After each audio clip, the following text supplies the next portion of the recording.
Amin, amin. And on a very kind of a small and personal note, I want to welcome Maggie Plagueman to our Zoom because her daughter is married to our son, and this is her first time on our Zoom gathering. So we want to welcome you. And Jonathan, thank you so very much for joining us. I've written, in the invitation to all of you, come on, let's put Jonathan on the screen, all about his, important details of his life, but you are such a troubadour of love and of protection of this planet in every way, protecting the people, the water, the air, the skies. And you have been given this responsibility or ability to speak to our world leaders, to speak in places where many of us don't have that chance to have a voice. But certainly all of us are, we cry daily, feeling the suffering in the world. And so we felt it would be some solace to hear your guidance on how we can conduct ourselves and to share with us how the work you're doing so we can feel support for the great work you're doing. And thank you again so much for coming, and Bismillah.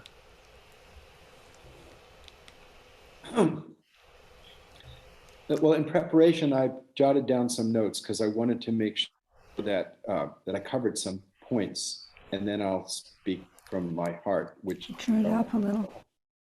hopefully will be empty then. Somebody said something here? Everything's good? Good, okay. So I'm going to begin. General Omar Bradley said, "We live in an age of nuclear giants and ethical infants, in a world that has achieved brilliance without wisdom, power without conscience. We've solved the mystery of the atom and forgotten the lessons on the Sermon on the Mount. We know more about war than we know about peace, more about dying than we know about living. And our job as people who have been called to the path of the heart is to be examples of the art of living and the reminders of ourselves and humanity of what it is and how it is to become fully human. In that regard, there's both our inner being and our expression of that in space and time. And ultimately, our inner being has to be centered on the infinite. As Jesus said, the first admonition is to love God with all your heart, all your soul, and all your might.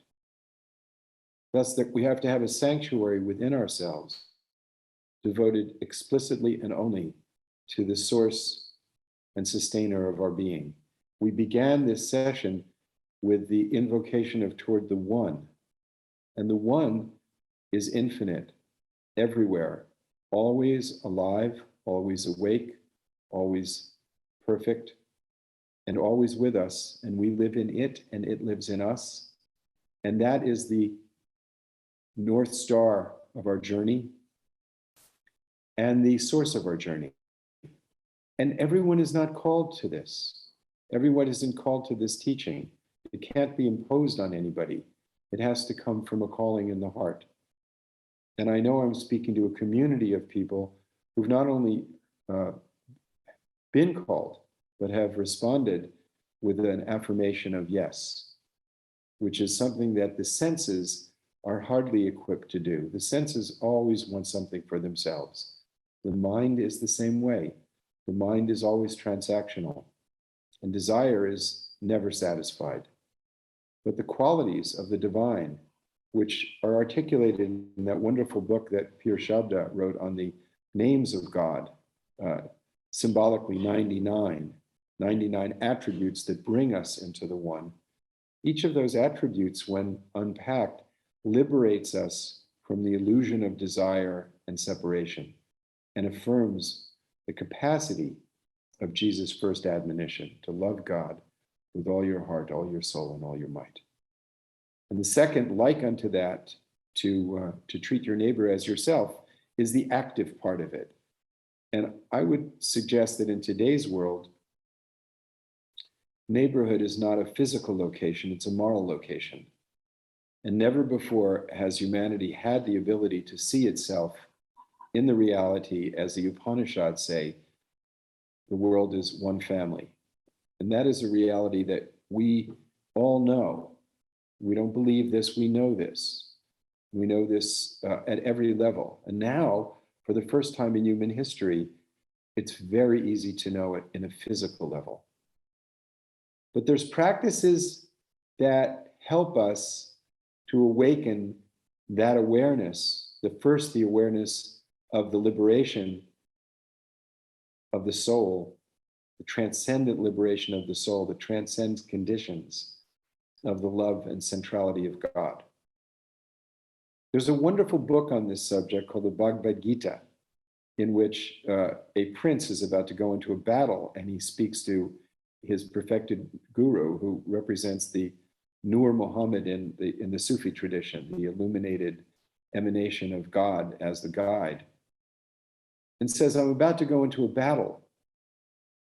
The world is a battleground, and no matter what I do, it's insufficient. In fact, it's a catastrophe, actually. If I go into this battle and I prevail, I'll be killing wise people on the other side, relatives of mine, poets, family. If I don't go into the battle, my family could be killed, and it will be a shame. It'll be a disgrace. It'll be a dereliction of duty. What am I to do?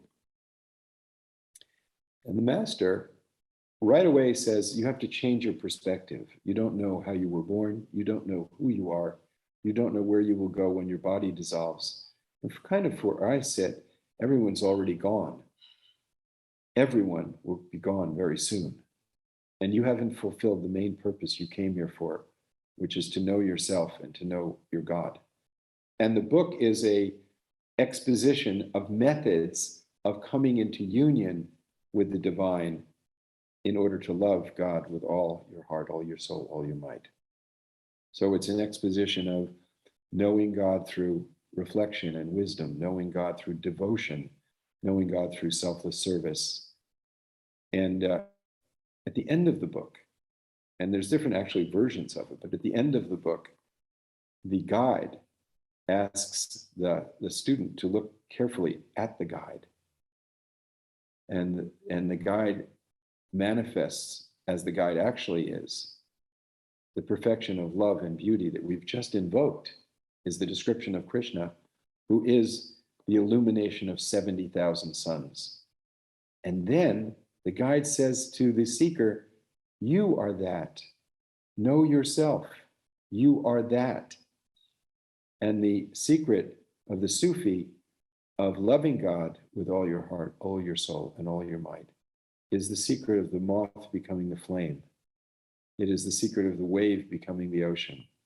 It's the secret of knowing how to breathe. And we are breathed. I don't know if we have a word for it, because it's the same root as spirit and soul. We are being breathed, not just the breath of life, but the breath of light, the breath of consciousness, the breath of being itself. So the first part of it, I actually wrote in the chats a prayer for today. Was the Beatles song "Help," and prayer is an invocation. It's a description and an invocation. Prayer is the affirmation that there is a power greater than yourself. The remembrance that what you see, you did not create. The mechanism through which vision occurs, your eyes, you did not create. The thing that sees in your eyes that you cannot see, vision itself, you did not create. And the meaning of that which you see, you did not create.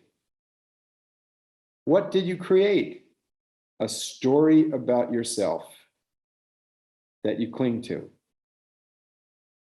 Absolutely unnecessary. absolutely unnecessary to continue having a story. The story will always have an actor, and the actor will always be me. Does anybody have a story in which me is the main protagonist? Does anyone not have a story in which me is not the main protagonist? And does anyone have a story in which serving that me that is the protagonist has brought peace to the seeker? No. But serving the source of that consciousness of me, the mystery of consciousness itself, will actually bring peace. So let me read some things that I wrote down in order to ensure that I would convey what as best as I possibly could, the best that I have come to in the journey that I've been on, that has been blessed with enormous guidance and blessings. I lived and studied with Baba Muhayyiddin, who was one with all being. I had the privilege of being with him for 15 years. So I am speaking from both experience and observation. And when it's observation, I'll distinguish it as a witness. And when it's experience, I'll testify to it. This part is testimony.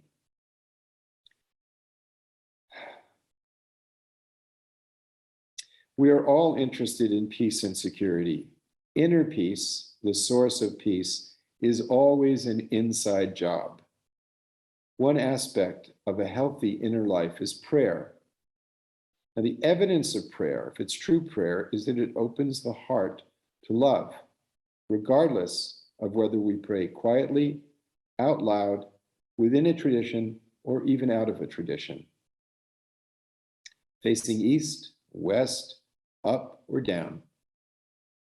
If it's prayer, it opens the heart to God's love, which is not love of self, but selfless love. If it doesn't open the heart, then it's some other performance other than prayer. That's why in the Islamic tradition, every prayer begins with the remembrance of compassion, because compassion takes you out of the illusion of love of self to selfless caring, to caring for the other. That's why we're all brought here together.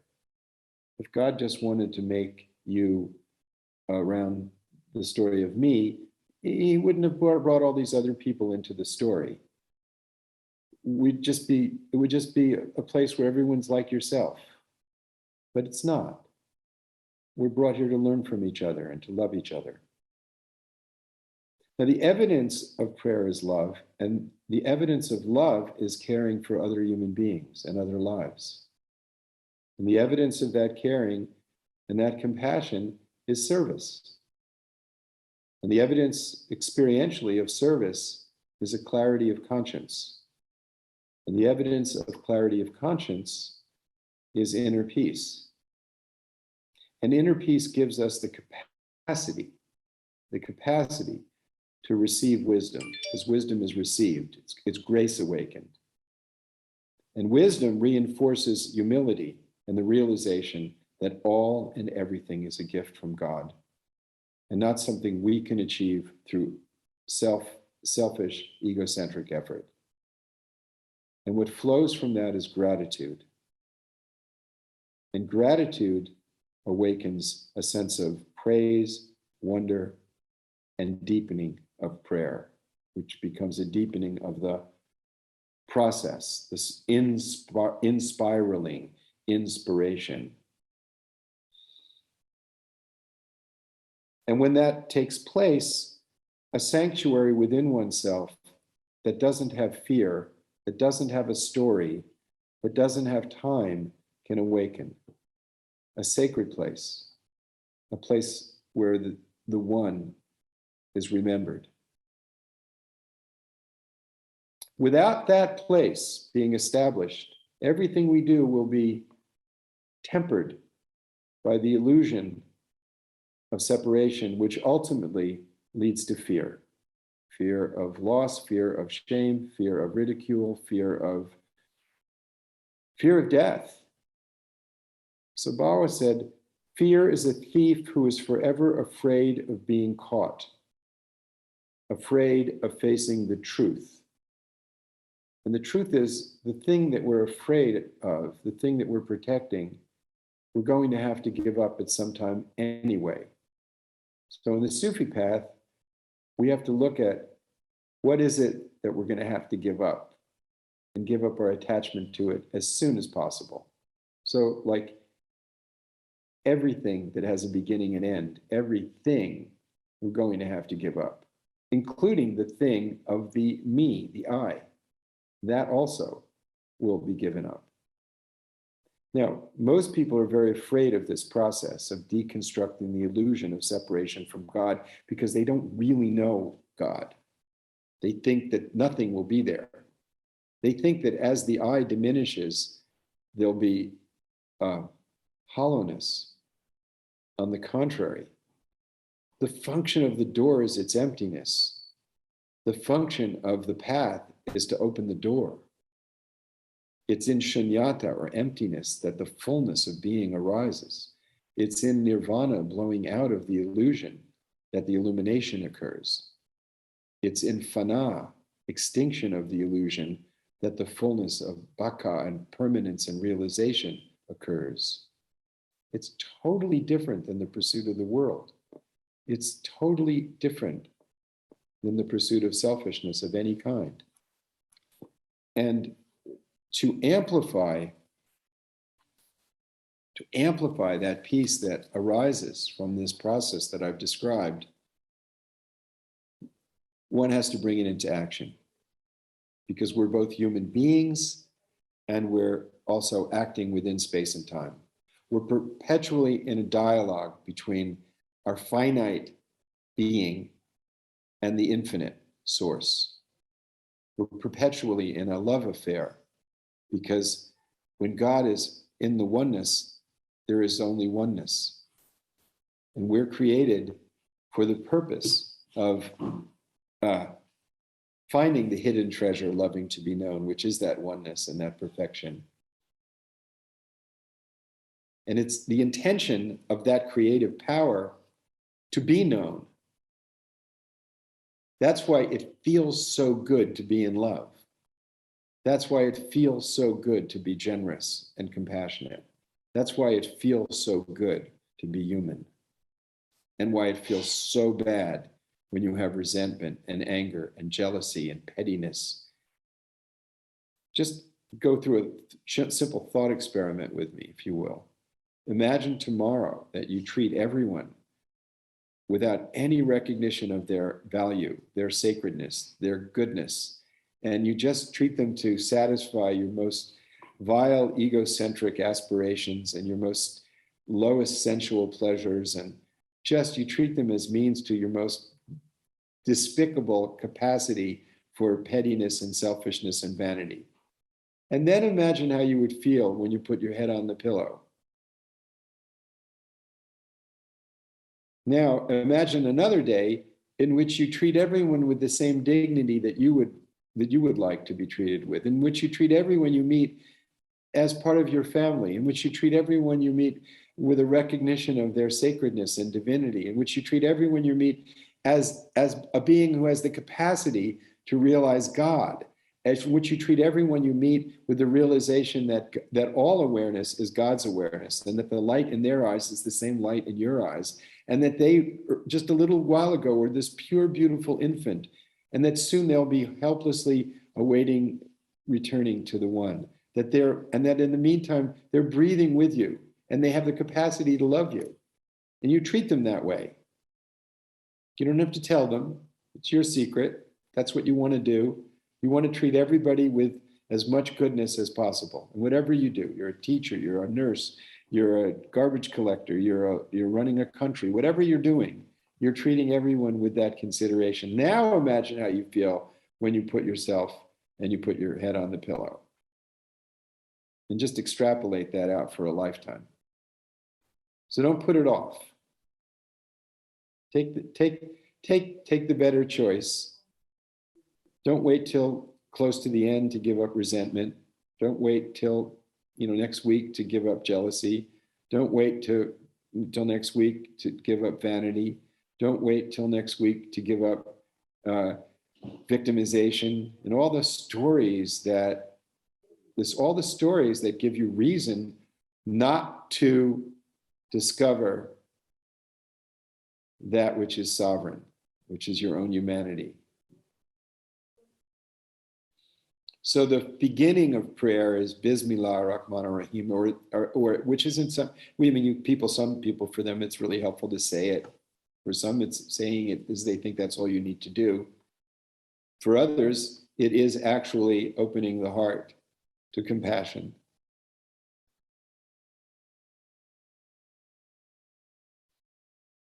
Bringing these things into action will give you a place in which meditation can occur. And meditation, unlike prayer, is where you're listening, where you're empty, where you're silent.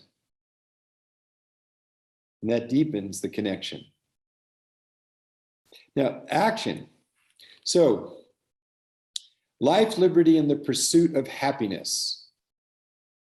Well, now the pursuit of happiness can actually be counterproductive to achieving happiness. Because if it's the pursuit of happiness of an illusion, the happiness of an illusion, then it only creates more bondage. If it's the happiness that is an attempt to avoid suffering, it will be an illusion. The Buddha's first truth is there is suffering. Compassion means first and foremost to suffer with others, to feel their suffering as your own. The liberation from suffering is compassion. How ironic. You would think from the perspective of the mind that would be increasing your suffering. Not only do you have your own suffering, you got everybody else's suffering. Oh my God, what a stupid policy. However, if you put it into practice, it comes up quite differently.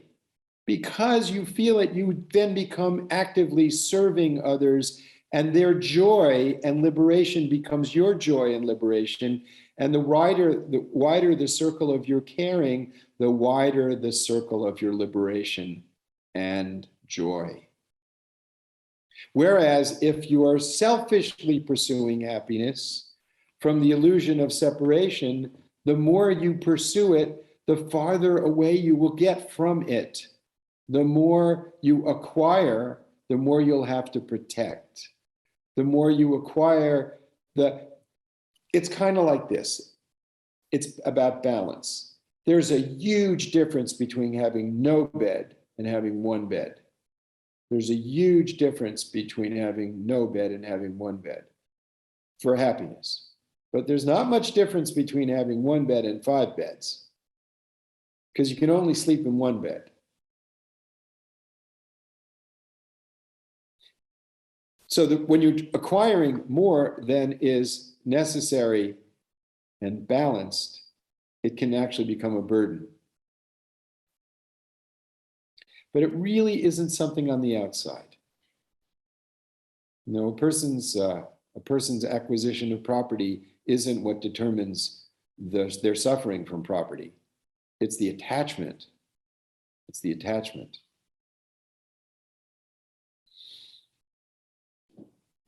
So the process of bringing compassion into action becomes a process of being increasingly freed from the illusion of separation. And as that illusion diminishes, the reality of the divine increases in direct proportion. And the more the quality of compassion and love increase, the more happiness arises, the more joy arises. I saw and lived with a being who had the deepest compassion and caring for everybody that he came in contact with. And from an external point of view, you would think that he would have been totally burdened and overwhelmed. On the contrary, his liberation and joy was overwhelming. Desmond Tutu faced the poison, the cancer of apartheid, and never lost his joy, ebullience, and spirit, because the whole world is only this big. It's the mustard seed, that the Buddha says, someone has suffering something terrible, and he tells this mother who's lost so much to go into the town and ask every person who suffered like this to give her a mustard seed. And she comes back with a wheelbarrow, and she's just starting. Everyone is in this together. And that's the second part of Jesus' admonition. To love others as yourself. Because in the Sufi path, we treat others as we want to be treated. We treat others as ourself is both prescriptive and descriptive. Just think about that. When you're really angry inside, are you capable of treating others with loving kindness and compassion? Are you capable of seeing the beauty of the sunset? Are you capable of realizing the secret that what you see is not outside you? That consciousness is never outside you? That the there of the object that you're looking at is actually inside you and you're inside it? Are you capable of seeing with that non-duality and knowing as one? No, of course not. Not possible. When the self is divided, we perceive the world is divided.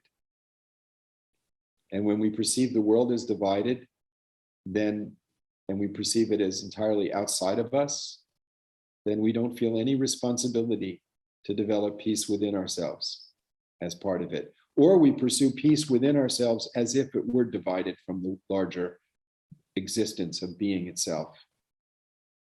But we know that the pursuit of peace of each of us is a political act, meaning that it deals not just with the space within us, but it deals with the space between us as well, because there actually isn't any.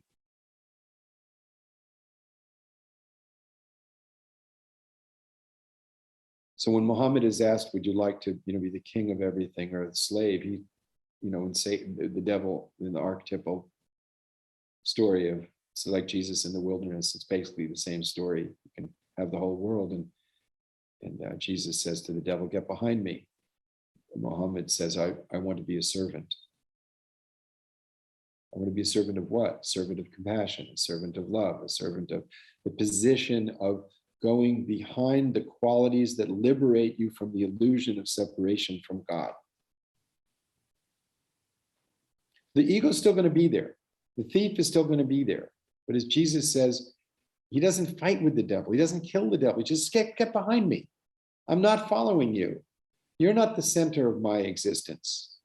The center of my existence is La ilaha illallah. There is only God. The center of my existence is I love God with all my heart, all my soul, all my might. And this God that is described doesn't have a form. This God that's described doesn't have a form. It doesn't have a form. It doesn't have a thing. It is not a thing. It is not a verb. It is not a noun. Best we can describe it as a mystery. Our language falls apart. It has a flag. It has a flag, but the flag doesn't have a stem. It might be all of the leaves on all the trees. That's pretty close. But it's more than that. It's also the stars. It's also the stars, and there's stars coming into being and disappearing in infinite capacity that we live in now. So when someone says, oh, be realistic. And I say, well, just step outside tonight and look up. That's realistic. I've yet to see a realist who actually has done that. So-called realists. Spare me the realism that says that the real politic that says we can continue to burn fossil fuel as we're doing it and everything will be okay. Spare me the realism of relying on nuclear arsenals as as a device to bring security. Spare me the realism of maintaining institutionalized racism and injustices. Spare me the so-called realism of mythology. Even science tells us that we have to protect the oceans. We have to. Provides 50 to 70% of our oxygen, comes from the phytoplankton. And we don't have a system of protecting the oceans. Why? Because there are many people who believe that the illusion of ownership and property of things is more important than honoring the sanctity of the Creator who gave us the oceans themselves. It is based on these illusions. So peace outside can be amplified and create an enabling environment for human beings to do the journey that we're called to do.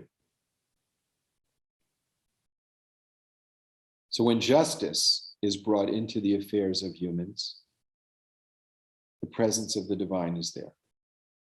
When peace is brought into the affairs, the presence of the divine is there.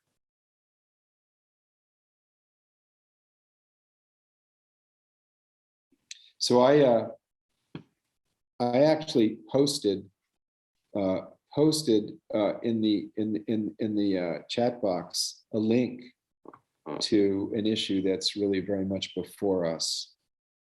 Could you hold on 1 second? There's something burning in my house, and I have to make sure that my wife takes.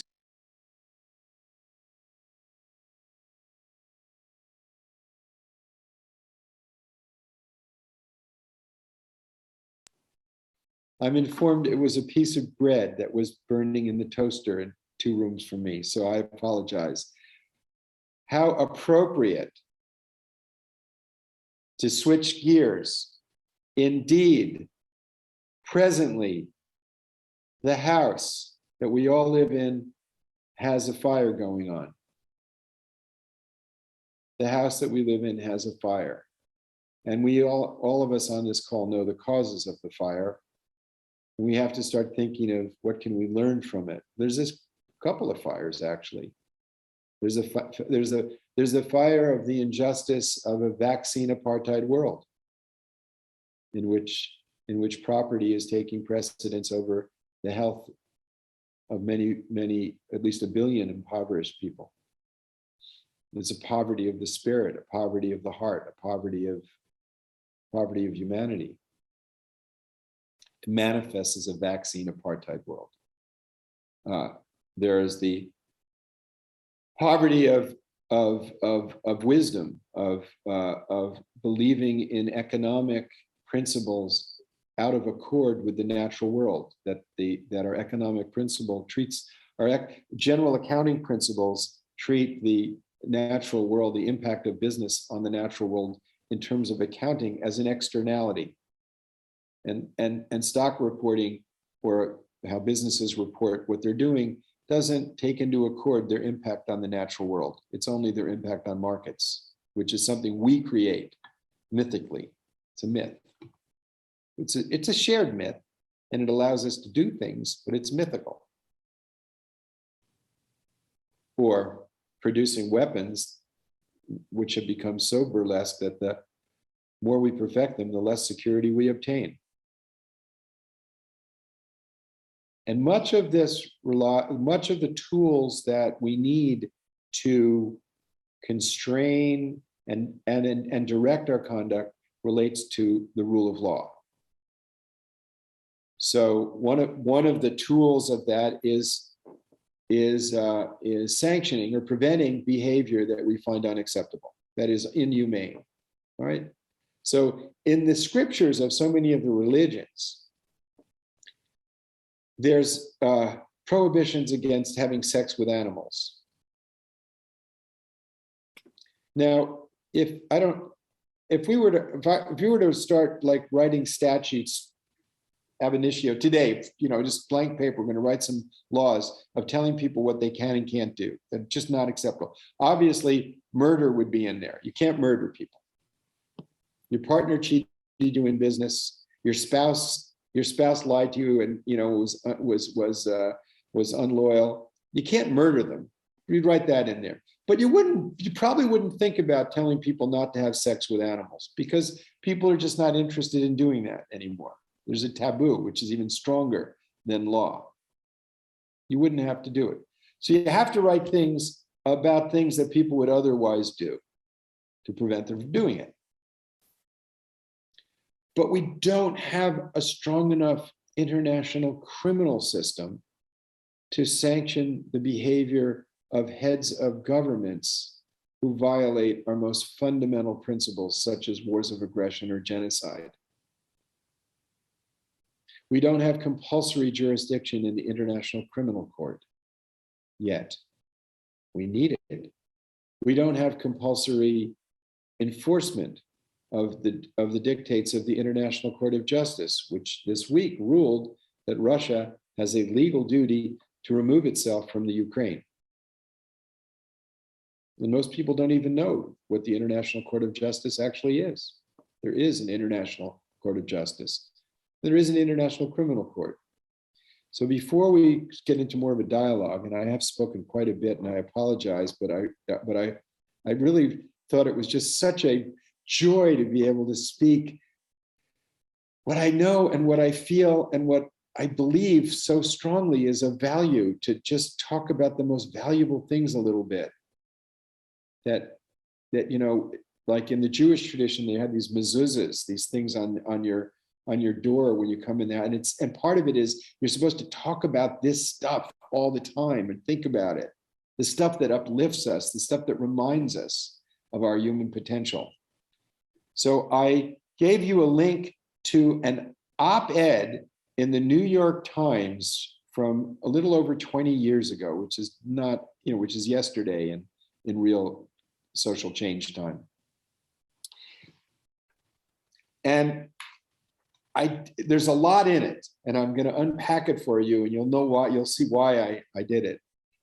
So when I was in my formative years, Robert McNamara was the embodiment of what Americans are thinking of Vladimir Putin today, or Osama bin Laden. He was the guy who was doing the carpet bomb, doing the carpet bombing in Vietnam. He was the embodiment of corporate irresponsibility, previous head of the Ford Motor Company, and just everything insensitive and horrible. Bombing Cambodia, Laos, Vietnam, millions of people. He was also the guy that saved the world in the Cuban Missile Crisis, I might add. Kind of interesting. He was the one who stood up to the Joint Chiefs of Staff and said, "You can't invade Cuba. You're not the head of the country. President Kennedy is." So he saved the world, and he did this. So far be it from any of us to be judging what's on his chart. It's none of our business. But it is our business to speak truth to power. So I was at a dinner with him, Senator Alan Cranston, who was the senator from California for many years, a true servant of the people and a man of virtue and goodness, Stansfield Turner, who had been head of the CIA, and Robert McNamara. And one of the issues that was before then President Clinton was the creation of the International Criminal Court. And whether it would be created or not largely depended on what he would do. And it was October of 2000, so there was a small window of time for him to do anything. So I figured, well, I'll throw a Hail Mary pass at this dinner and speak truth to power. And I said to Secretary McNamara, now remember, from the point of many of us, this was a man without conscience. But that's not true. Every human being has conscience. And sometimes if they're in the presence of someone with conscience awakened, it will resonate with them and they can be changed. So I said to him, what do you think of the International Criminal Court? Do you think it's a good idea? And he said, I think it is a good idea. And I said, well, you know, if you publicly said it was a good idea, it would have an enormous amount of power because many of us believe that you would be a war criminal. And if the court was in existence during the Vietnam War, you would be prosecuted for war crimes. And therefore, your testimony would be very powerful. Are there things that and he stopped and he sort of interrupted me and said, yeah, there are things that if there had been a court, I probably wouldn't have done. I would have thought twice about it. I would have been forced to think about whether this was legal or not legal. And I said, like what? And he said, Agent Orange. Agent Orange was an exfoliant that we dumped on the forests of Vietnam to kill the foliage in order to, what was the reason? In order to make it difficult for the villages to provide support for the people fighting against the United States. But it killed lots of people, and it caused cancer and leukemias to American soldiers who went into those areas. And he told about Admiral Zumwalt's son, who developed a debilitating and death-causing illness because of it. And I said to him, well, that doesn't sound like a principle. That sounds like self-interest. This was somebody you knew. That's not a principle. And then he said, I think napalm and babies. And then I said, did you really need a court to tell you that that was immoral and illegal? I mean, this is just a matter of conscience. Anyone would know. You don't need laws to tell you that you don't burn babies. And then he looked at me sincerely and said, you don't know what it felt like to truly believe that the security of your country was at risk. And I didn't say what I thought, which was, no, I never really felt that peasants living underground, black pajamas and flip-flops were a threat to the United States. But that's how fear works. And he was sincere. And I mean, he really was, they really believed that they were under threat. Vladimir Putin really believes that US NATO forces are a threat to him. He really believes that. He lives in fear. That's the whole thing is driven by fear and illusion. So anyway, I said to him, well, you know, I think that your testimony about the value of an international criminal court would be incredibly powerful and helpful. Will you do it?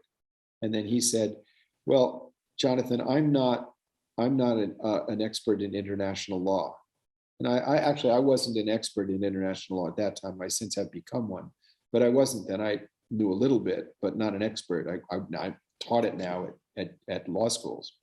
So I am an expert, but I wasn't then. And I didn't think of myself as that. And I also didn't think of myself as having appropriate stature to co-author an article with the former Secretary of Defense. I have since felt confident to do that. And I've done things with Bill Perry, another Secretary of Defense, and a man of virtue and conscience. And so I said, well, Secretary McNamara, if I get a lawyer of appropriate stature and expertise to co-author with you, will you do it? And he said, yes. So I left the dinner, went up to my room. This was in the hotel where Bush and Gore were having a debate. And I called Ben Ferenz. Ben is now 103 years old. Ben Ferenz was the #2 prosecutor in Nuremberg. He put the trial together of the Nazis as having violated crimes against humanity and created the principle that no head of state is exempt from the laws of conscience, from the conscience of humanity, from crimes against humanity, from crimes of aggression, from crimes of killing innocent people. He put that into practice. He did that. This man did that. He pushed and made it happen. The little short guy, an individual did that. An individual stepped forward and did that. An individual did that. He had no plan to be able to do it, but when he was a soldier and he saw how the Nazis had kept records of what they did, so he knew that they could have a trial and it could work. And he was still alive, and I called him and he said, "Oh, McNamara won't do it." I said, "No, I think he will. I think he will." And this was before computer, the internet stuff. We did fax machines then, and so 3 weeks later, I wrote them both and said, who will be the first to step forward? And McNamara stepped forward first. And they wrote this. And shortly thereafter, Bill Clinton came out and signed the International Criminal Court. So there is an International Criminal Court. It's inadequate, it needs to be strengthened, but it exists. And it didn't exist before. There wasn't a capacity to sanction the behavior of the heads of state. They were only subject to their national law. But now we have global law, because we have global criminal violations, because we have science and technology that reaches the entirety of the human family. And that's why I'm focused now on changing the paradigm from military nationalism to human security. And you'll be hearing a lot about that. And I want to end and just say the next thing that I'm going to be doing, in addition to pushing for human security, is for pushing for an international day of prayer for peace in Ukraine and the world. That the only silver lining in this horrific catastrophe is that the conscience of people all over the world is awakened to the preposterousness of military nationalism. And so I'm going to start reaching out to religious leaders and moral leaders to declare an international day in which we should all pray together. And so that in the next few days is what I'm doing. And right before the call, I had to get off because, and just be finished that about this theme of what an individual can do. I got a call from Oscar Arias. Oscar Arias was the president of Costa Rica, which, by the way, doesn't have a military. They just fired, President Figueros, just when he was there decades ago, fired the whole military. And so Arias was the president of Costa Rica. And at the time, there were terrible, terrible civil wars in Nicaragua, Honduras, El Salvador, and Guatemala. And he said, I'm gonna be busy. He said to his parliament, I'll be busy for a while. I'm gonna bring peace to the region. And I mean, you can imagine the backlash he got, like stop smoking it. Well, they didn't, it was much worse than that. It was much worse. It was really vigorous criticism. Because these were surrogate wars between the Soviet Union and the United States, largely. Napalm was dropped on people in El Salvador, and we had death squads there, and Russia was doing similarly horrible things. In any case, he did it. He stopped the civil wars in the region. He won a Nobel Prize for it. And soon you'll see an op-ed in the international media from him basically saying, don't ever think it's impossible. And I told the story about McNamara. Don't ever think it's impossible for you to reach out to your cousin who's suffering so bad because he's living in such illusions that lead him to hostility and anger and depravity. Don't think that it's not possible. Everyone has that conscience, but you can't awaken it unless you're really truthful yourself. Unless you really have that connectivity in which you're not seeking any praise or credit or afraid of any blame, in which it's just the truth. It's like the truth of death. Death doesn't praise or blame anybody. It's just a truth. And when you own up to the truth that you're going to die, then your actions take on tremendous meaning. It makes no sense to hold on to resentment until then. It makes no sense to hold on to jealousy until then. It makes no sense to hold on to vanity until then. It makes tremendous sense to feed the luminosity of your soul with loving kindness and compassion in action, because that's what feeds the depth of your being.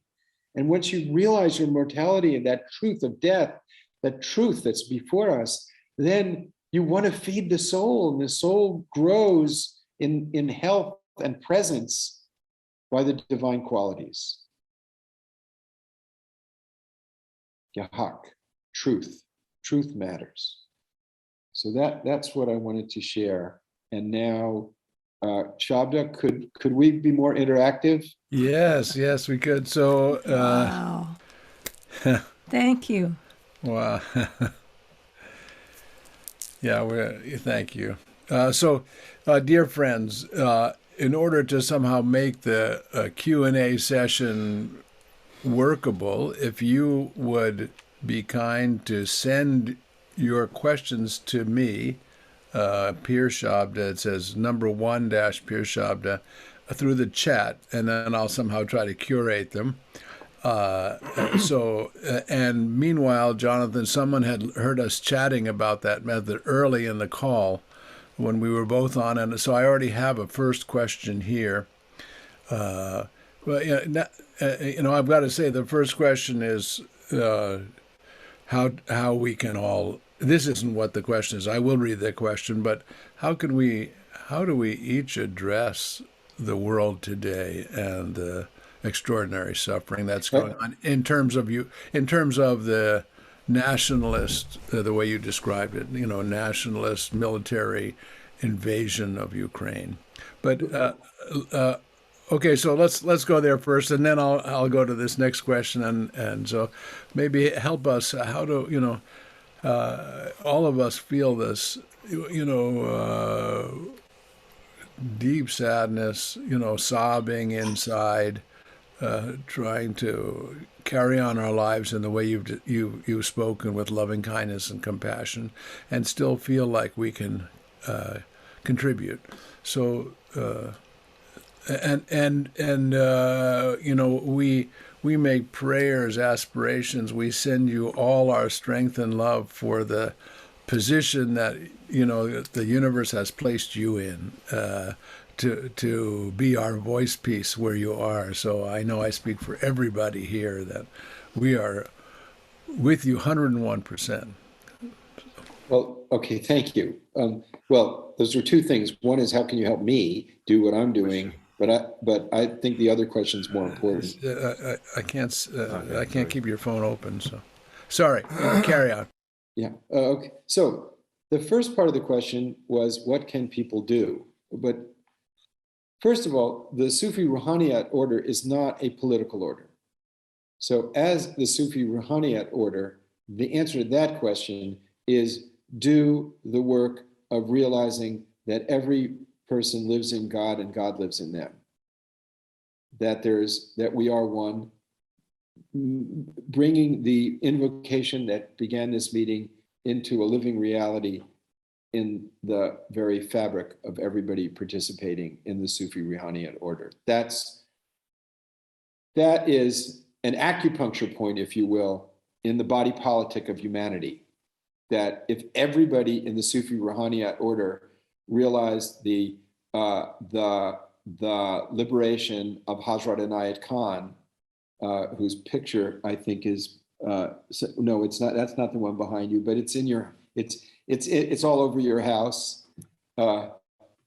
What? You showing me your heart, Shabda? I can't hear you. Here's where Hazrat Inayat Khan is. Yeah, right here. Yeah. That's what I meant. Yeah.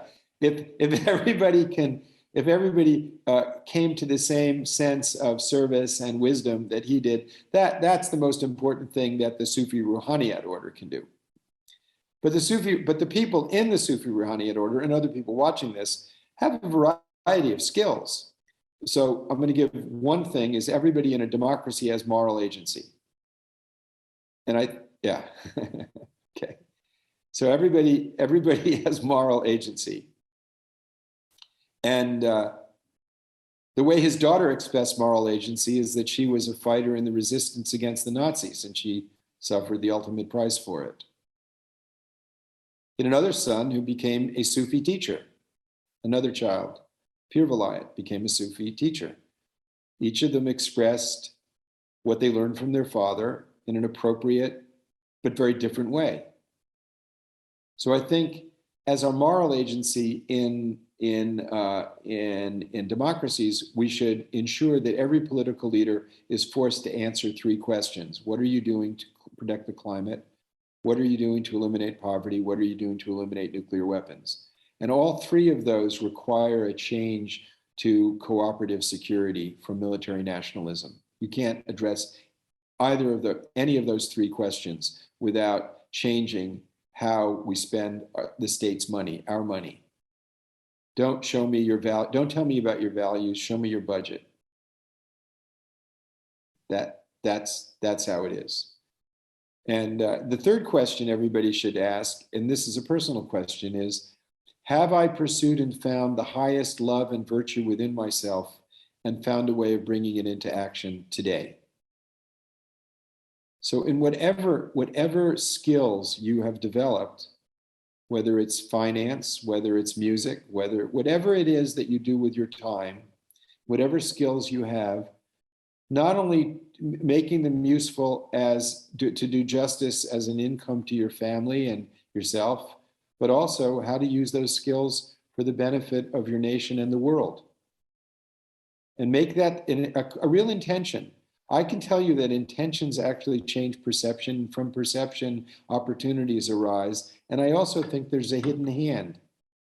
From my experience, there's a mystical hidden hand that when you make it your intention to serve the divine, it will provide opportunities for you. I know for me, I was pretty smart person. You know, I mean, I graduated with all kinds of honors from college, and I got into decent law school, and I was a decent lawyer. But I wasn't nearly as, put it another way, I was plagued with an intellect that didn't give me peace. I couldn't turn it off. And it wasn't that good. I mean, it was not as good as it is now. My intellect now is really good. It's really clear. But it wasn't always this way. The change came with an interchange in which I asked God to take it over. I said, this tool you've given me to navigate in the world it's doing okay, but I know I could do a lot better. But mainly, it's plaguing me. It's plaguing my spiritual path.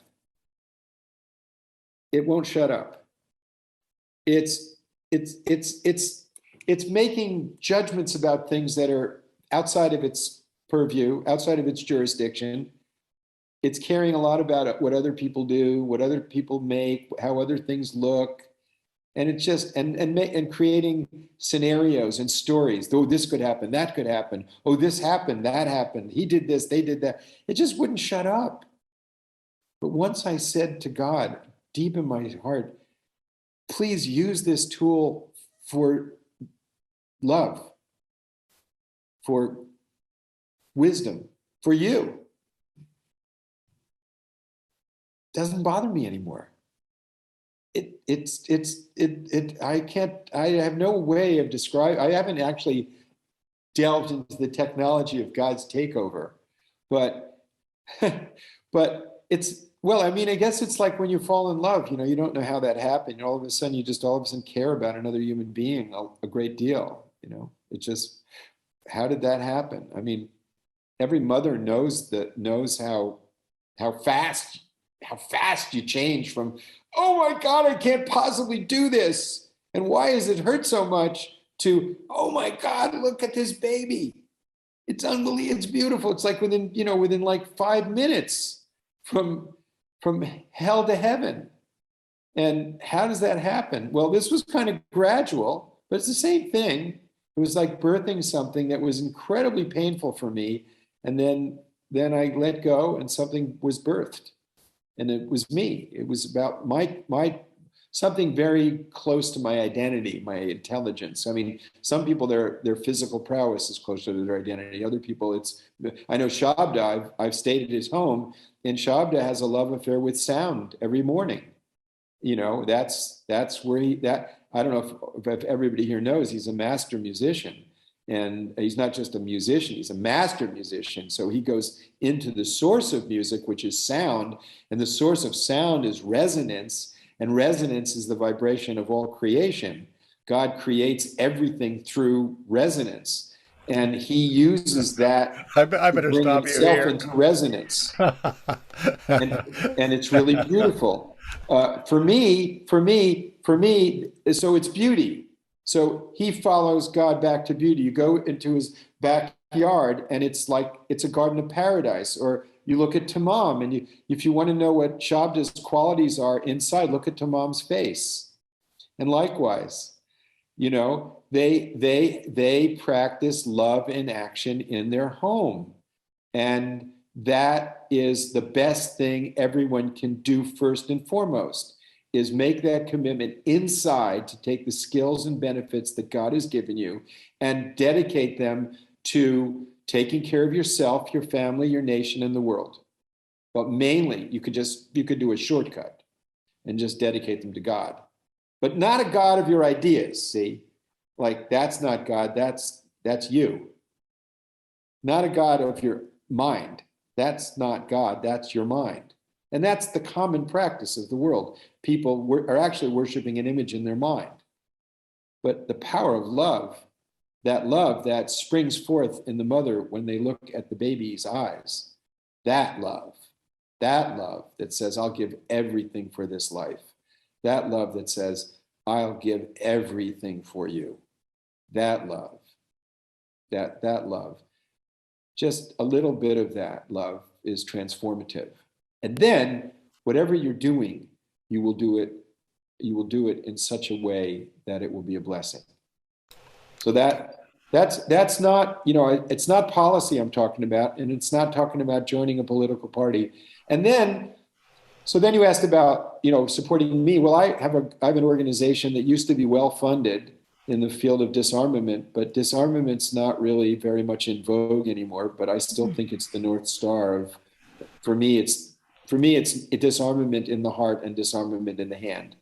And, but I work at a place in which you won't get any credit for it, because if you're effective in the international arena, other people have to take credit. If you're going to change the policy of a nation, they're not going to say, a bunch of retired diplomats and international lawyers persuaded us to change from a doctrine of first use of nuclear weapons to no first use. They're not going to do that. They're going to say a general convinced me. So anyway, if there's philanthropists out there and you're looking to save the world, give me a call. So Jonathan, I've got a slew of beautiful questions, and I thought just the easiest way is I'll just read them all, and then you can speak to whatever you like to speak to, because they're all speaking our heart in different ways. So first one says, I'm both grateful for and embarrassed by having been shaken from forgetting about the threat of nuclear war. It was Jonathan's first address to us that shook me awake. Since that time, I've written a letter to President Biden requesting that he pledge to not use nuclear weapons in a first strike position. In talking with friends about the real and present danger of nuclear annihilation, many say disarmament is simply not possible. Can you address this? Is there any way to persuade heads of state to lay down their nuclear weapons to avoid the devastation of the planet? That's one question. Another one came, are there world leaders you are in touch with now that are agreeing with you and encouraging what you're doing, envisioning and planning? Another beautiful question or request was, please let us know how we can work with you, Jonathan, on the International Day of Prayer. So if you give us tasks, maybe we can support you. Then well, that's enough.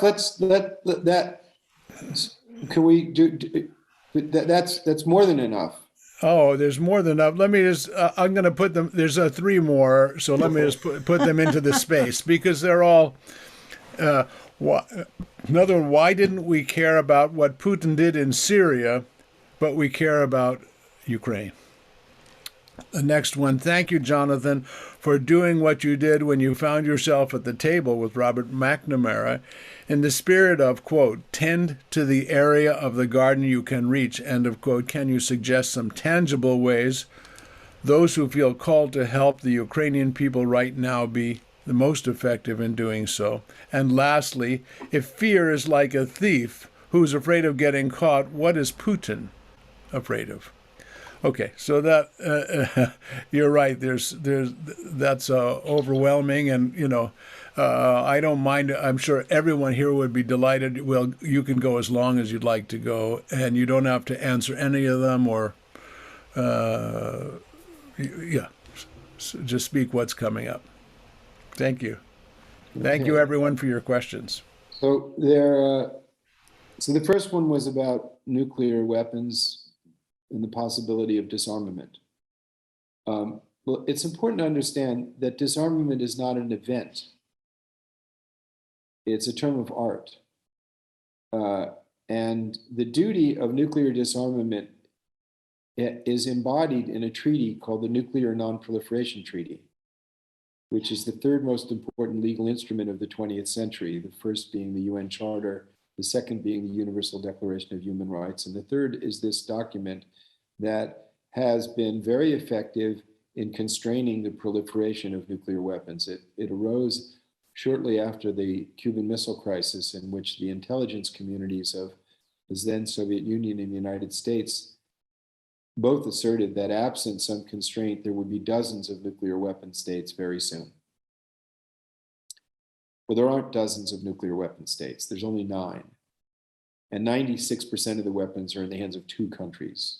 So that we've really constrained very well the proliferation of the weapons. And we've gone from over 65,000, that's the most conservative, reasonable estimates are over 70,000, but I will be very conservative, over 65,000 of them, almost all of them at least 10 times the size of Hiroshima, where the triggering devices on a hydronuclear bomb is the size of the bomb that completely leveled Hiroshima and Nagasaki. We've gone down to less than 14,000.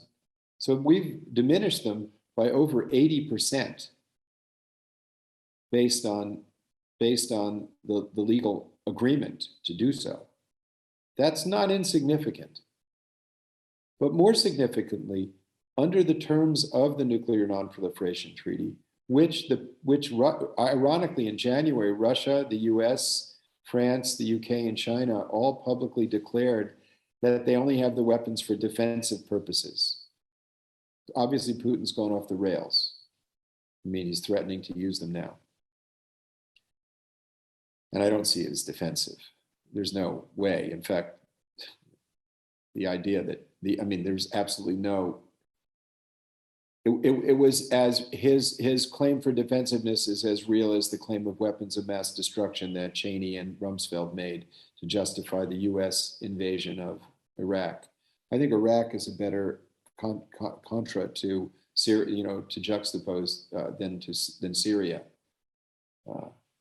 Iraq was an illegal war, just like the war in Ukraine, but it's different in kind.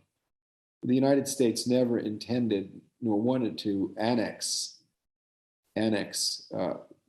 Iraq or destroy its sovereignty. So, and we also actually wrote legal briefs arguing that it was legal.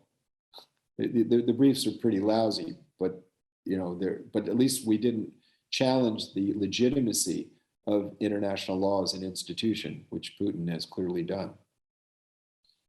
But let me come back to the question about the possibility of nuclear disarmament.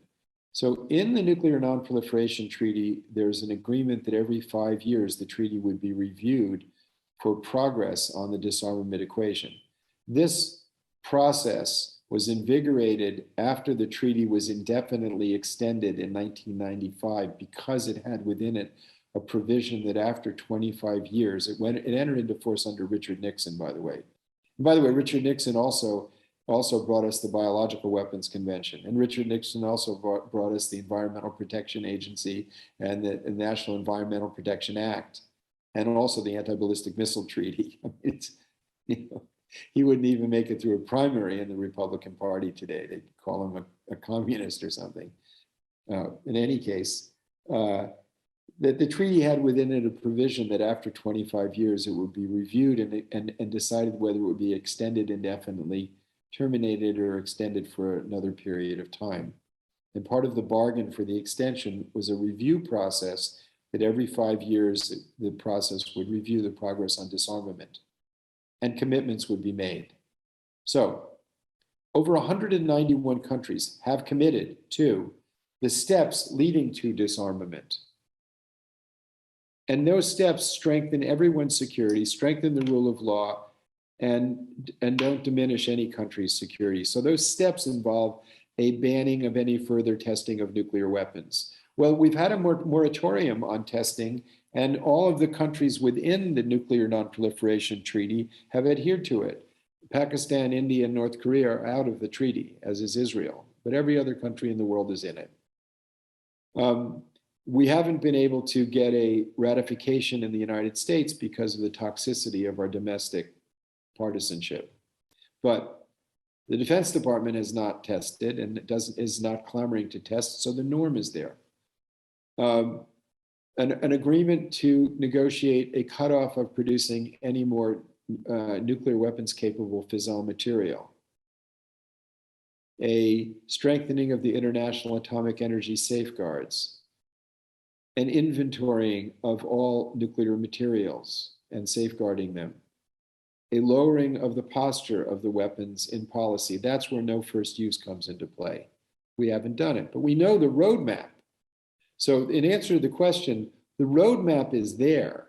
The political will isn't there because the American people and the American people are absolutely unaware of this issue, and enormous amounts of money are spent marginalizing it and marginalizing people like myself who are advocates for changing the reliance on the daily threat of annihilation of civilization, because it's the ultimate power intoxication. And our military guys just don't want anything to constrain their approach to security, which is quoting them, quoting their doctrine, full spectrum dominance, which I think is in complete contradiction to the other American narrative that we are the bastion of democracy and spreading freedom to the world, and that's how we build security. So we're in a very big debate as to what kind of world we want to live in the future, whether the US will become another authoritarian model, or whether we will continue with the story of we hold these truths to be self-evident and promote democracy and freedom. The sentiment of democracy and freedom is what is galvanizing world opinion against Russia right now. The sentiment of the vast majority of people in the United States is toward fundamental freedoms, but they don't know what our actual military policies are. They don't know what our budget is. They don't know that Trump pledged $1.7 trillion to modernize the arsenal, and Biden doesn't have the political support to change that. So one of the things that everyone can do is demand of their political representatives, what are your plans to fulfill the legal duty of the Nuclear Non-Proliferation Treaty? Are we going to walk away from it because are we the same? I mean, the idea, to say, they don't recognize the law, so why should we? Well, then there'll be no law. That's really important. And then we're no different. And then the example, so I'm putting together a program with the American Bar Association on the last election. And the first person will be my friend Mark Aronchek, who litigated the cases against Giuliani. But the last person is going to be Kim Campbell, who was the first woman head of government in North America, the former Prime Minister of Canada. And she's going to talk about how there are 5 aspiring authoritarian empires on the planet. Saudi Arabia, Iran, Turkey, Russia, and China. And they're authoritarian. And we have authoritarian rulers in Mexico, Brazil, Philippines, Poland. So if America goes authoritarian, there'll be no place in which for generations to come, there'll be the advocates for the fundamental freedoms that allow us to have this Zoom call without looking over our shoulders. I am not the least bit afraid that some stormtrooper is going to come in my front door and arrest me. I mean, they may tap my phone and follow me around and have agents and people badmouth me and cut off funding and things like that. But I don't feel threatened, and I'm on the barricades pushing for peace, and we are living in a very, very free society. and we are protected. Even during the Trump years, I know. I mean, yeah, if you're black, get pulled over for a traffic violation, your life's in danger. That's a reality. But as a political actor, it's rare that there are assassinations. So we have freedom. Thus, we have no excuse for not exercising our moral agency. And the change has to be from pursuing the security of the state without reference to people. So we need human security. To obtain human security, the human security paradigm changes from saying, to address these multilateral challenges, you have to give up some of your sovereignty. It's a quid pro quo. That's the wrong approach. It's unrealistic because it presumes that the origin of sovereignty is the state. The origin of sovereignty is the people. We create the state. We create the state to express our values. And our values cannot be expressed at the level of your city, your county, your state, your nation. We have to have global expression of values. And once you change the paradigm from national security to global security, then nuclear weapons really have no place. They don't make any sense. They do make sense if you have an unrealistic perspective. Are there world leaders agreeing with this? Well, first, in the organization where I'm the president, one of the programs is Parliamentarians for Nuclear Non-Proliferation and Disarmament. We're in 80 countries, multi-party. The vast majority of parliamentarians support disarmament. So we have, and most of the military guys do. We're just up against the contractors, Raytheon, Lockheed, and their counterparts in Russia in the 12th Division. I mean, this is enormous power. Even the lead. Well, I mean, Joe Biden is a supporter and has been a supporter of progress toward disarmament for years, but he doesn't have the political support of the people. Yeah, there's lots of world leaders get this, and I mean, I've interacted with.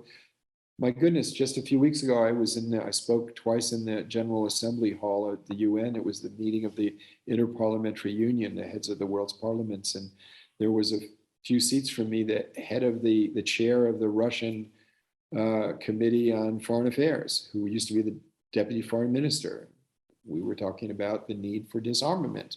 I mean, it's not like the diplomats are and leaders are don't know. Well, there are some that don't know. I've met some that just don't know anything. They're just totally getting elected on sophistry and meeting provincial concerns, sexual identity, racial identity, religious identity, just ignorance.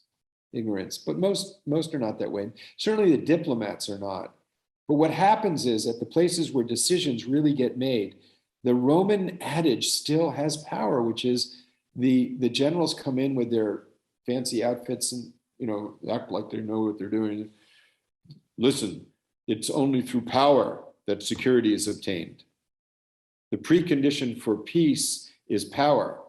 And the precondition for development and justice and all the things we value in our homeland or whatever the heck the story, whatever story it is, it's always power.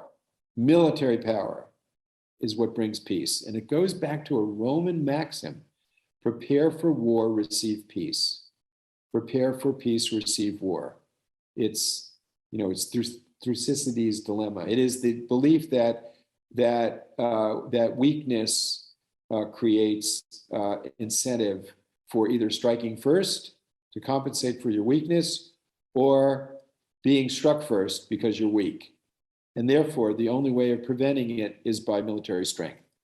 So the military budgets of the world just keep expanding because it's based on an idea that, to me, is like akin to the world is flat. It's a myth. There's no evidence for it. It's just a myth. It's a belief. But science is telling us that we have to protect the oceans. Science is telling us.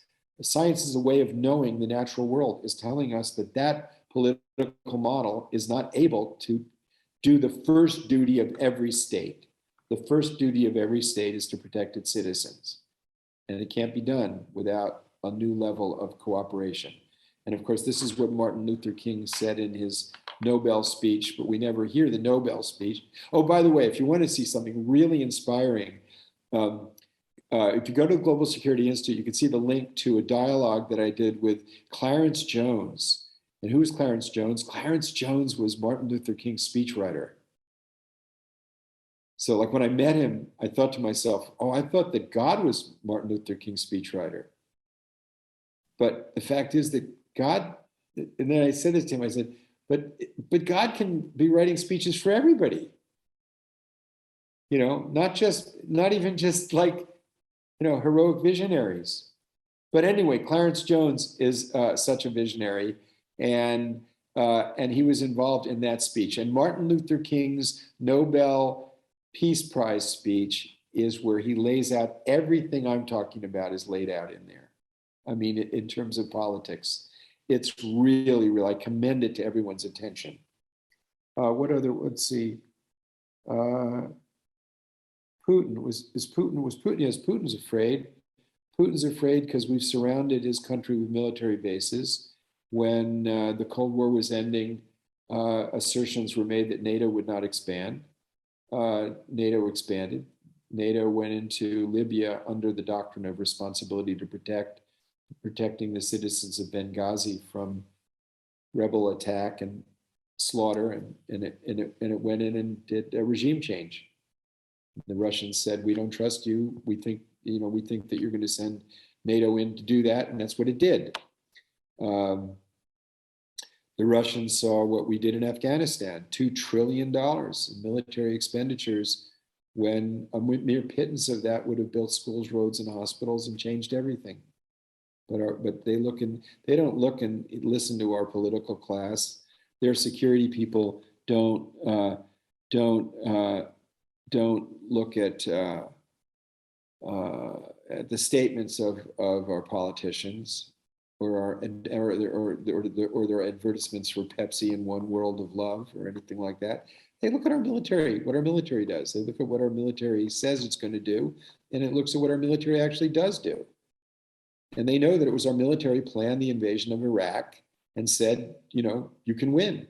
And we went in and we didn't win because the people didn't want us there. And they knew that because they knew that anyone with common sense would know that. But they concluded that our military was making the decisions, and they were right. Military told George Bush, we can control the food supply, the water supply, the communications, the transportation, and thus we'll win the war. And we did very quickly. And then the whole country fell apart because the people rose up against us. Syria. Well, the reason that we don't care that much about Syria is that we don't consider Syria as part of the cultural heritage of the United States, and we control the world media. And also, Russia was very subtle in its engagement in support of Assad. But look at where Syria is. I mean, Syria is very close to Russia. Syria is very close to Russia. And the Russians looked at Syria as a possibility of an insurgency overturning what they considered a stable friend.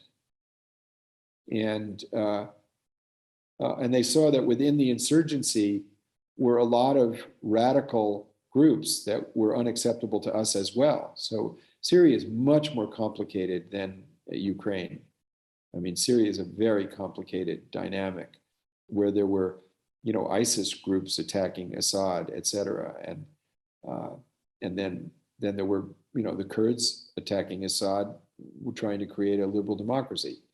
So there are multiple parties.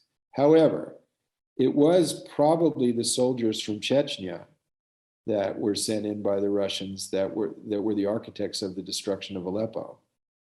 And we're seeing some of the same policies being applied, regrettably, to Ukraine. Some of the same generals, Shoigu, and these very brutal people. It's a brutal place. What was the question about Putin being a thief and the fear? What are Putin's fears? Putin's fears is that that the Russian people will realize that that he's running a kleptocracy based on a series of myths that are incommensurate with the intelligentsia and spirit of the time. That he's hearkening back to a mythical past of a so-called Russian spirit, a Russian empire, and he's doing something very similar to what Stephen Bannon did to the lower middle class in the United States. He is pandering to a sense of victimization, and his intellectuals are very similar, studied the same kind of Heideggerian attitude toward objective truth. That objective truth is irrelevant to the masses of people, and their spirit of social unity is what can be invoked, and that spirit of social unity can lead to they're doing. Oh, here's a good quote. Remember I talked about Nuremberg. Here it is. This is Hermann Göring's testimony at the Nuremberg trials. This is, just listen to this. Why, of course the people don't want to go to war. Why should some poor Slav on a farm want to risk his life in a war when the best he can get out of it is to come back to his farm in one piece? But after all, it's the leaders of the country who determine the policy. And it's always a simple matter to drag the people along, whether it's a democracy or a fascist dictatorship, or a parliament, or a communist dictatorship. Voice or no voice, the people can always be brought to the bidding of the leaders. That's easy. All you have to do is tell them they're being attacked. Denounce the peacemakers for lack of patriotism and exposing the country to danger.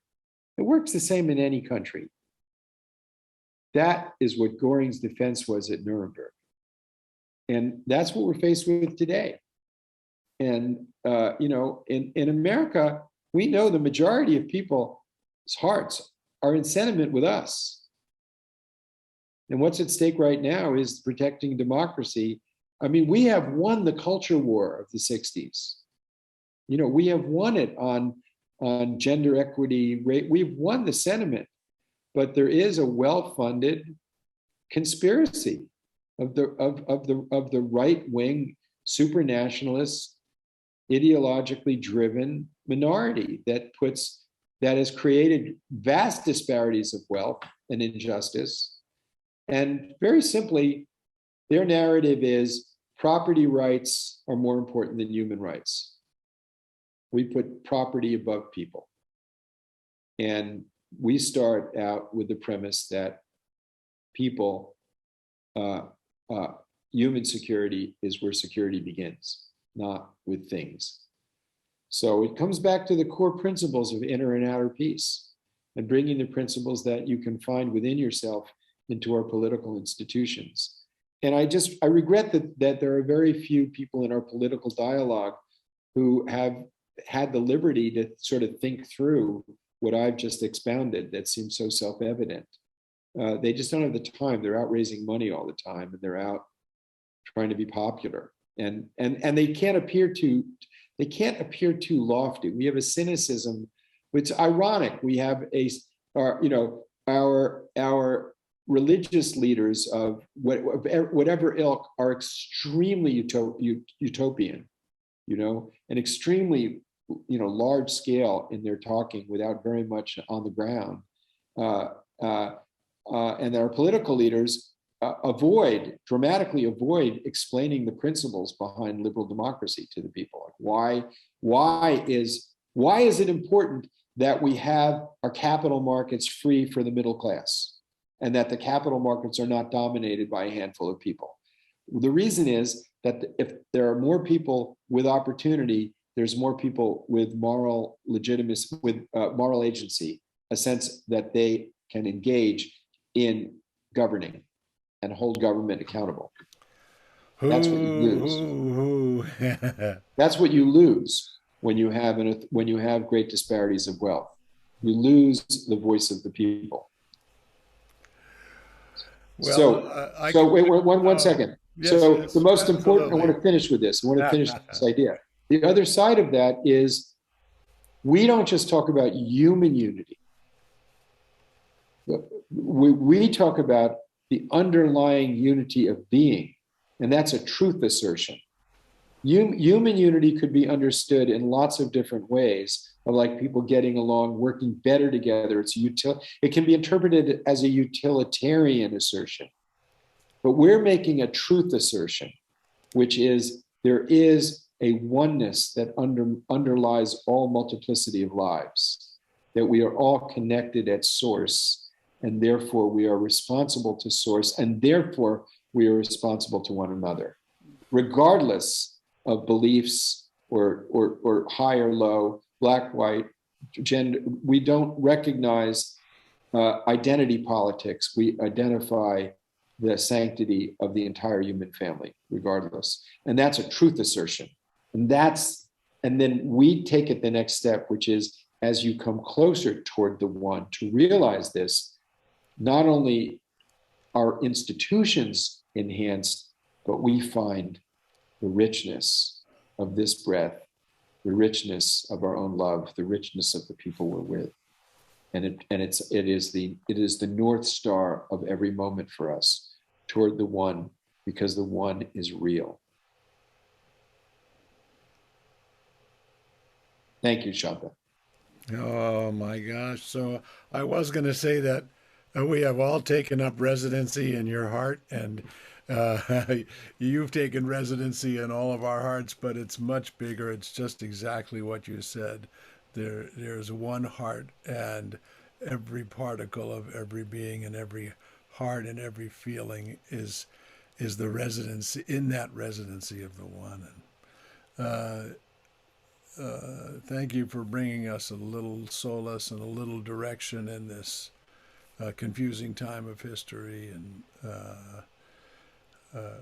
this has been recorded, so friends, you can go back and re-listen to this a few times. I'm sure there are many, many sections that we can reflect on.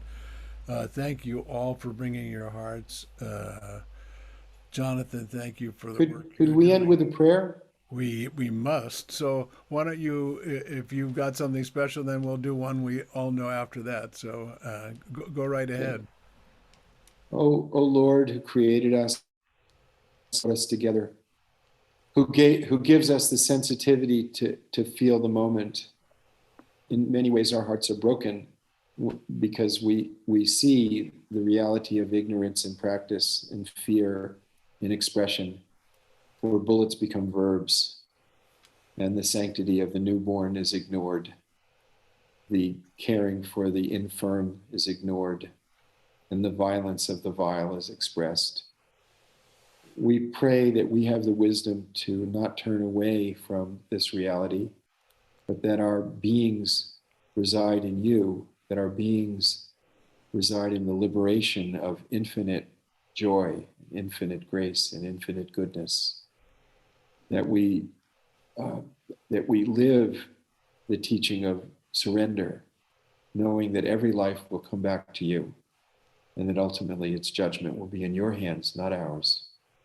And that even the very breath that we take is a mystery given to us from powers that we do not make.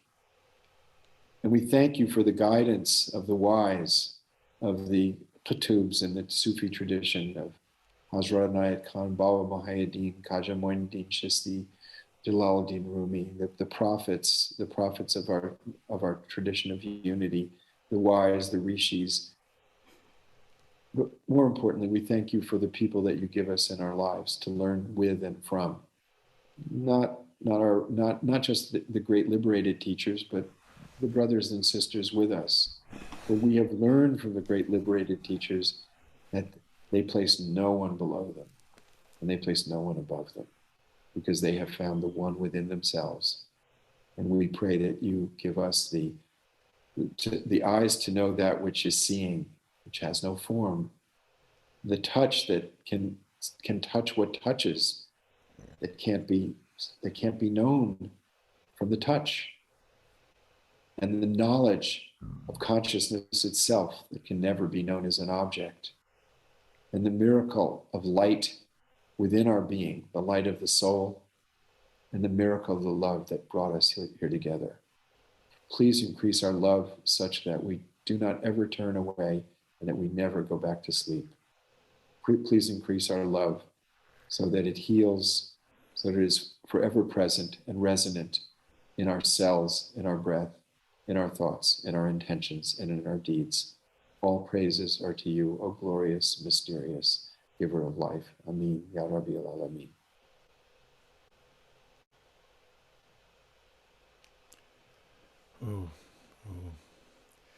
Dear friends, by grace and luck, I'm traveling to Europe next week. I'll be teaching in Germany and in Czech Republic. So that means 2 weeks from now, which would be the normal next rhythm for the Rouhaniot Family Zoom, we'll have a vacation. I think that's April 2nd, or whatever it is, 2 weeks from now. We won't have a family Zoom, but we will have one 2 weeks from then, April 16th, and we'll send out an announcement. And if you go to the bottom of your announcement, even this one, it gives the link for where all the recordings live.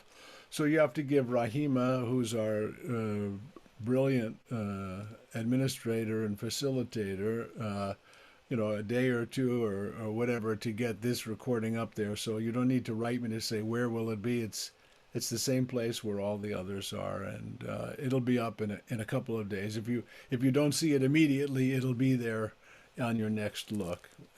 So we can sing together, and if we want to go to a gallery view, we can sing to each other. The prayers Thank of you, Lord. Jonathan. Thank you so much. Thank you for being with us in this trying time. Thank you. May all beings be well. May all beings be happy. Peace.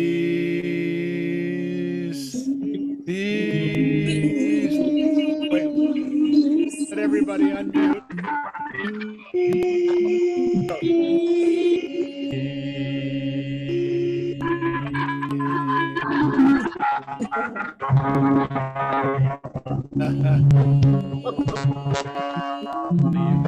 Assalamualaikum warahmatullah. Alhamdulillah. Shukura.